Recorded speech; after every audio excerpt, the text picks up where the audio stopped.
Let's talk about London, the city of Big Ben, red buses, and lately, relentless anxiety about paying rent. The headlines say it all. London rents hit record high. Teachers can no longer afford to live in the city. These aren't just clickbait, they're distress signals. The city's vital signs are flatlining.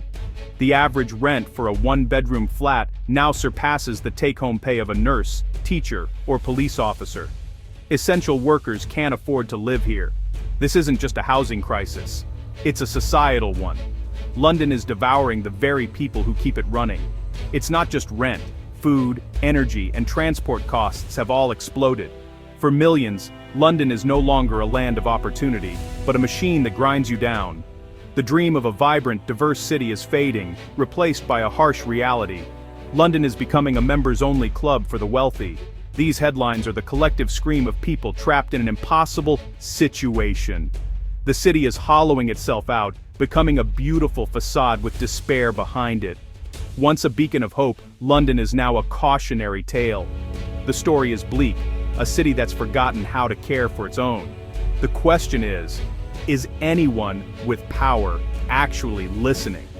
London's crisis isn't distant or abstract, it's happening now, and it's demanding our attention. When a city becomes unaffordable, people leave, and that's exactly what's happening in London. Key workers, paramedics, teachers, firefighters are packing their bags, not by choice, but by necessity. They're commuting from distant towns or abandoning London altogether, seeking a life where their salary covers more than a shoebox. Hospitals face staff shortages, schools struggle to recruit teachers, and police can't retain officers. London is purging its own workforce, blind to the consequences. It's not just workers, families are being forced out too. The dream of raising kids in your own community is dead. Support networks are dismantled, one unaffordable rental at a time. The next generation is being lost as children are uprooted from schools and friends. London's neighborhoods are turning into transient spaces for those who can afford the rent until they can't. The city is losing its soul, its diversity, its communities. For those forced to leave, it's heartbreak. For the city, it's a slow, creeping death. A city without its people is just a museum, and London is in danger of becoming exactly that. Nowhere is London's crisis more visible than in its geography. Walk 10 minutes and you'll see two worlds, luxury towers with rooftop pools and food bank queues around the block. Council estates crumble while glass palaces for the super-rich sit half-empty. The inequality is staggering. 15-pound sandwiches on one side, free meals for the hungry on the other. The city is a patchwork of extreme wealth and poverty, stitched together so tightly, you can't ignore the contrast.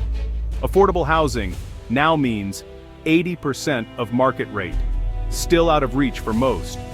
London is building monuments to inequality, not homes for people. The result? Social tension, resentment, and a sense of injustice. The gap between haves and have-nots is now a chasm. This isn't just unfair, it's unsustainable. A city this divided cannot hold together forever.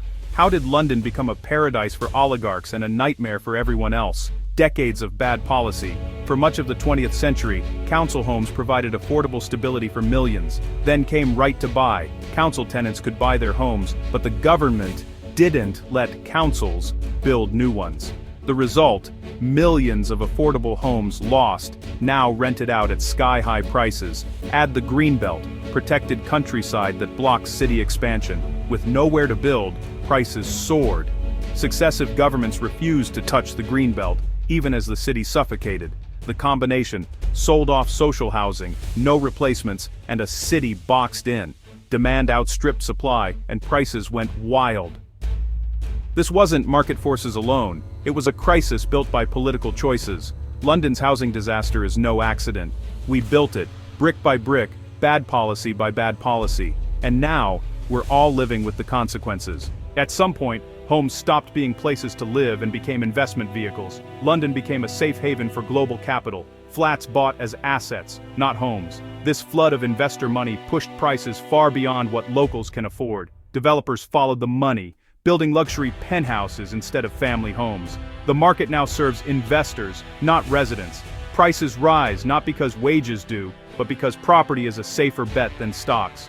For investors, rising prices are great. For everyone else, it's a catastrophe. The government encourages this, favoring landlords and foreign buyers, but a home should be a right, not a commodity. When shelter becomes a speculative asset, people lose. In London, the house always wins, and the people always lose. What does this mean for daily life? For many, payday is a day of dread. Up to 70% of income vanishes to rent, with the rest barely covering bills and food. There's nothing left for savings, holidays, or even a night out. The result: constant financial stress, rising anxiety and depression, and a life of exhaustion.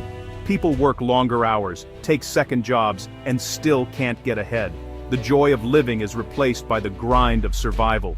For young people, home ownership is a fantasy, unless your parents can help. The ladder of opportunity has been pulled up, creating a new class divide. This crisis robs people of hope and agency. Life is put on hold. No kids, no marriage, no business, just survival. The human cost is measured in stress, sickness, and broken dreams. It's the slow erosion of the human spirit, and it's happening on a massive scale.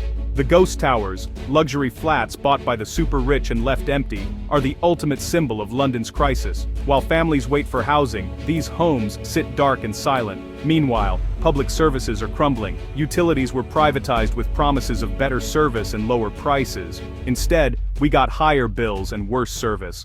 Local councils, starved of funding, are forced to cut essential services, rubbish collection, parks, libraries, social care. Streets are dirtier, parks neglected, libraries closing. The public realm is rotting while the private sphere gleams. London looks richer than ever on the surface, but underneath, it's hollowed out.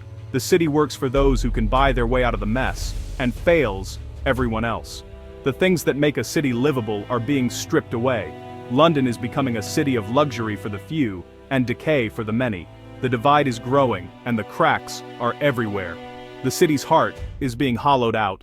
When the social safety net is dismantled, the consequences spill onto the streets. Homelessness has exploded, tents in parks, people sleeping in doorways. These aren't statistics, they're people failed by the system. Visible poverty is everywhere, alongside a sense of decay and neglect. Council budgets are squeezed, so basic maintenance vanishes. Potholes, broken lights, grimy public spaces. It sends a message: nobody cares. Fear of crime rises as police numbers fall and response times slow. People feel less secure, more anxious, and less connected to their communities. All these factors feed a narrative of decline. London feels harder, meaner, and more exhausting. The city's famous resilience is being tested to its limit. So, what future is London building? If nothing changes, it'll be a city of the very rich and the very poor, a hollow shell with a failing society. The daily commute is a metaphor. Essential workers travel for hours to serve a city that's rejected them as residents. This isn't sustainable. Eventually people will stop coming, and the city will grind to a halt. We're at a crossroads. One path: let market forces and political inertia turn London into a playground for global capital, dismantling communities and services. The other: make bold choices. Build affordable homes, control rents, invest in public services, and put people before profit. It takes political will and a shift in priorities. The question isn't whether we can do it, but whether we have the courage to try. Because if we don't, the London we know will disappear. The city's future depends on the choices we make now. Will we build a city for the many, or just the few? The answer will define London for generations. The time to act is now. London's story isn't finished, but it's up to us to write the next chapter.